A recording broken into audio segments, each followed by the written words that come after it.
right off the heels of that last entry I just did, where it came to Halloween Ends and the Halloween franchise. And I've also done an entry earlier this month about another franchise, the Puppet Master series, that I really do love.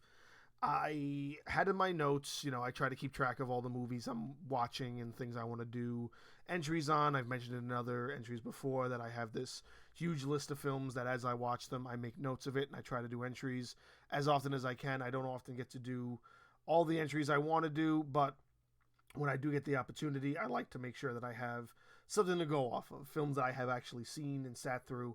Now, I watched this film earlier this year, and I wanted to do an entry on it, so I figured I would do an entry, again, sort of about the franchise, but this is a franchise I know extremely little about. I was never a big Texas Chainsaw Massacre buff.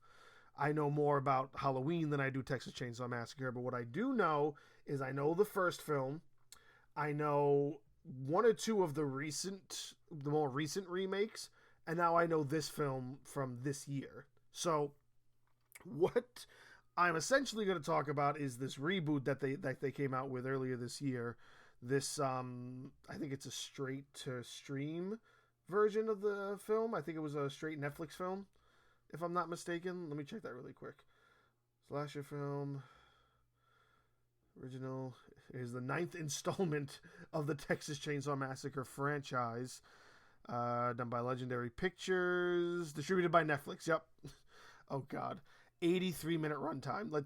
I'll get to that in a second, but let's first talk about where this film is as far as history is concerned. Okay, so the original continuity, the continuity that I'm guessing is slightly owned by, I guess, Legendary Pictures. If you were to go back to the very first Texas Chainsaw Massacre from the mid-70s, that was owned and distributed by a company that's probably been brought out by now. Let me see. Yeah, Vortex. I've never heard of that before. However, they didn't need to exist for Texas Chainsaw Massacre to kick off and become this huge phenomenon that it is today. So now, what I'm trying to get at is that there's three continuities that these movies sort of have. There's 9 films. The original continuity takes 5 of the films. It's the original Texas Chainsaw Massacre from the mid-70s, Texas Chainsaw Massacre 2 from 86, which I didn't realize how long of a gap that was between them. Leatherface, Texas Chainsaw Massacre 3 from 1990. Texas Chainsaw Massacre The Next Generation from 95. Then it jumps all the way to this film in 2022. Those 5 films are all meant to be the same continuity. Now, again, not the hugest fan. I haven't seen the 3 films in the middle, so I don't know that continuity all that well. As far as I was concerned, Texas Chainsaw Massacre from 2022 took place right after the Texas Chainsaw Massacre in 1974. So that's in my mind where I was coming from out of this. The other continuity is called the remake continuity, which was distributed by Platinum Dunes when they were trying to do these films. And how that goes is it goes the Texas Chainsaw Massacre, the beginning from 2006 is a prequel to the 2003 remake of the Texas Chainsaw Massacre. So they did the remake and then they did a prequel to the remake 3 years after the fact. And those are the 2 films that are part of their continuity. Now, there's a Millennium Films alternate continuity.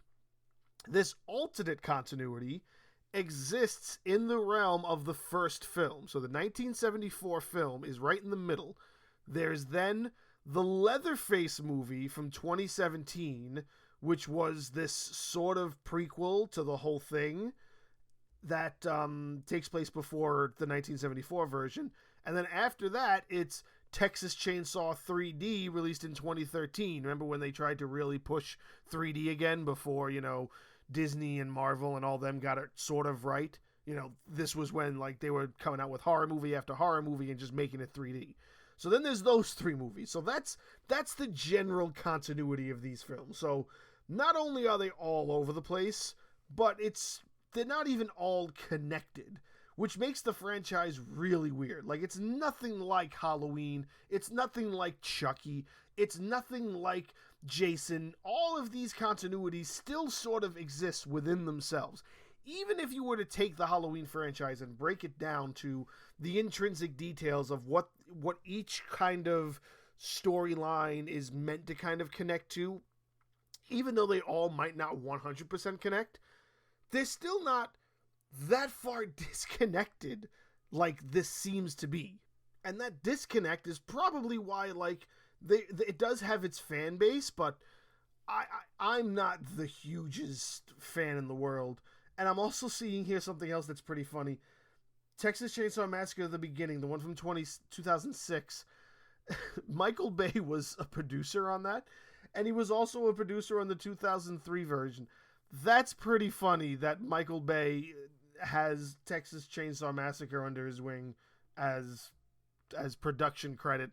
I'm digressing now that I'm going deep into the Wikipedia for this. I'm digressing. So let's just talk first about the idea of the original continuity, because that's essentially where this movie I really want to talk about takes place.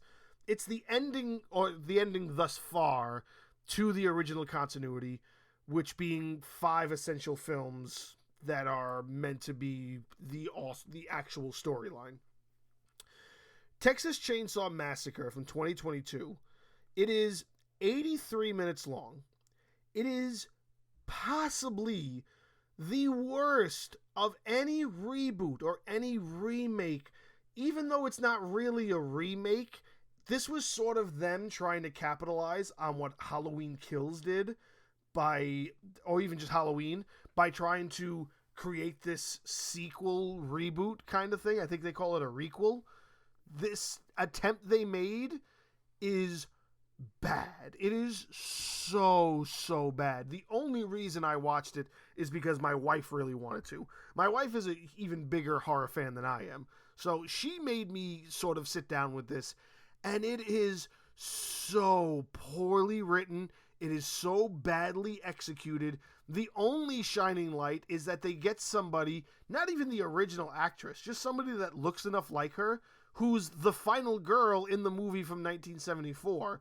And this actress comes in as that person who is returning to the town so she can, like, kill the Texas Chainsaw guy. I don't even know. Leatherface. I don't know what his actual name is besides Leatherface. I don't know if they've ever, like, shown that in any film. Like I said, I'm not that huge of a fan, but she goes there to kill Leatherface.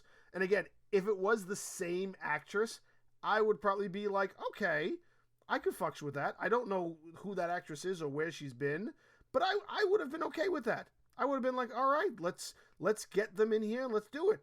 But it's not the same actress. It's not the same actress whatsoever. It's somebody completely different that just looks enough like them to play the role. So you bring in this character to be the I know everything that I have to do and I can kill this guy. And she dies. She just dies. Like, and she doesn't even die, like, heroically or epically. She just gets a chainsaw in the chest. It's just so poorly written that they're trying to capitalize on this idea that they just did not execute well. And even just the premise. Okay. For those who may have not seen it yet, here's the premise for this shit show. These 4, like, young 20, 30-something-year-olds buy this town. Swear to God, I'm not even making this up. They buy this entire town because the town is going, like, into, like, foreclosure simply because, like nobody invests in it anymore and all the businesses are kind of shutting down.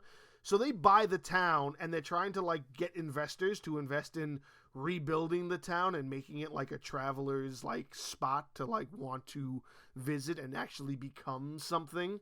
And so there is no, again, 83 minutes this film is. If they added another 20 minutes of explaining what happened that led up to them being on the road going to buy this town outright, maybe you would have had a more substantial movie with characters that you actually gave a shit about. But you're just throwing them right in there, and you're getting them right in the moment where, like, they're doing the prime thing that's meant to be the plot device of them waking the sleeping giant that is Leatherface. And it's just them kicking this old lady out of the town that they bought because the bank foreclosed on the whole town. And the old lady is apparently the mother of Leatherface. She passes away because this is like a very stressful thing for her. Like, she's getting kicked out of her home. And so that forces Leatherface to go on this, to go on this killing spree. And that's it. That's the whole premise of how it starts. And it gets right into him doing all of this killing. And there's one really, really dumb part where I'm guessing it's meant to be this ploy on, like, how all these people just have no survival instincts, and maybe it's like this social commentary joke on how people, like, don't take things seriously or aren't serious enough or can't step up to the plate enough, where they bring out all of these people, all of these potential investors, and they bring them out on a party bus. So now, while it, like, starts to rain in the town, they all go on the party bus. And what happens is that they're all trapped on this tube, that they have no escape, and who walks on the bus is Leatherface, and he just starts killing them all. There's 30 of you. None of you try to team up and, like, maybe try to take him down. None of you, like, are trying to, like, get past him. You're all still trying to jump out of the back of the bus that there isn't a door. It's a party bus. It doesn't have a back door. But you're all still crawling at the walls. All of you smart business people who came out here to turn this town around and invest to make $1 million business idea out of this town. None of you thought that maybe there was more of you than there was of him, and you might be able to overpower him at least a little bit, or at least try to escape. No, none of you have any survival instincts whatsoever. No, you're just all gonna die. Okay, I guess you're all dead. You all get to die now. So it's bad. It's bad. It's poorly written. It's poorly executed. It's bad. From start to finish, it's bad. I don't know if this was meant to be some sort of, like, I don't know, ending or some sort of other resurgence of the story. Again, you're talking the last one they did. It was meant to be a prequel, and that was 5 years ago. That's the Leatherface film from 2017. That's the last film. Before that, it was another 4 or 5 years, and it was Texas Chainsaw 3D. And before that, it was another 6 years with Texas Chainsaw Massacre, The Beginning. And there's just these long years and these long gaps in time where they don't make the movie. And they come out with a really bad movie, or a movie that nobody really cares about, to me at least. And it's just not good enough. And maybe it's a licensing thing. I remember one of the reasons I heard that they came out with that really poor Fantastic Four film from like 6 years ago was because if they didn't come out with a film every certain amount of years, then they would lose the license. That's part of the deal of them having the license for Fantastic Four. Maybe that's what's here. I don't know. What I do know is that this film is not it. As a person who's not even that big of a fan of the Texas Chainsaw Massacre franchise, this is not a film that should have been the next in line. This should not have been in this history, because it is not done well. This is a B-level slasher movie that should not have the name Texas Chainsaw Massacre anywhere near it. And the fact that it does is kind of disrespectful, especially to the people who are really, really big fans of this series. This film is 83 minutes. I will never get back again, and it's 83 minutes that you should not waste your time on, and a really, really poor example of any sort of requel or reboot or sequel or anything out there. It's not worth it, and it's very much gotten its fair share of criticism. I'm just another person. Don't shoot the messenger. Maybe it has some advocates out there, but I'm telling you right now, it's got like low 30s and 40s all across the board when it comes to any of its ratings. Metacritic, Rotten Tomatoes, nothing puts this film up there as being good whatsoever. I think the best rating it has is like, I think The Guardian gives it 3 out of 5 stars. Which I don't know what moron at The Guardian is watching this film thinking that it's mid-tier 3 out of 5 stars. Like, no, this is not a 3 out of 5 stars film. This is very much a 1.5, maybe 2 out of 5 stars film. It is not that good, and it's just poorly written. It's poorly executed. I hope this isn't like the nail in the coffin for the Texas Chainsaw Massacre series, because I know it has enough of a following that if it didn't, it would have died out years ago, like many other movies have. Think about the first thing that comes to mind is the Wishmaster series. Any of you know what that is? Yeah, Wishmaster is a really good 1997 or 1998 horror film that has 3 sequels. Nobody really knows about those 3 sequels because it went from horror to, I think it's then science fiction to then action, because they lost the plot. This film loses the plot, and not for the better. So, what a waste of time. What a horrible excuse for what this franchise has given people. And really, a really, really poor entry into what is the history of probably one of the biggest characters, too. Like, if you look at any characters lined up when it comes to horror villains, you know, you've got Pinhead, you've got Freddy, you got everybody. Leatherface is right there, and this just kind of this doesn't do him justice, and it's really upsetting to think that this is kind of where it is right now, and I don't know if there's any coming back from it.